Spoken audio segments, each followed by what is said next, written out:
মুসলিম শরীফের হাদিসের ভিতরে এসেছে, গভীর রাত্রে, রাতের তৃতীয় অংশে আল্লাহ রাব্বুল আলামিন প্রথম আকাশে আসেন আর ডেকে বলেন, পৃথিবীতে আছো নাকি কেউ গুনাহ করে জীবন বরবাদ করে দিয়েছো, আমার কাছে মাপ চাও।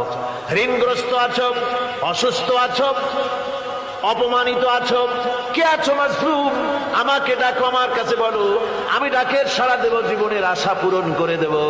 ওই সময় যেই সমস্ত লোকেরা কাঁদে তাহাজ্জুদের নামাজ পড়ে, আল্লাহ জিজ্ঞেস করেন ফেরেশতারা, অমুক অমুক দেশে অমুক অমুক বান্দারা কাঁদে কেন?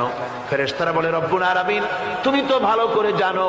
আল্লাহ বলেন, জানি, তবুও তোমাদের মুখে শুনতে চাই। তারা বলে, রব্বুল আলামিন তোমার এই বান্দা গুনাহ করেছে, গুনার জন্য মাপ চায়, জাহান্নাম থেকে বাঁচতে চায়।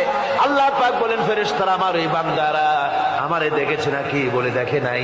বলে আমার দোজখ দেখেছে নাকি? বলে না, তাও দেখে নাই। আমার বেহেশত দেখেছে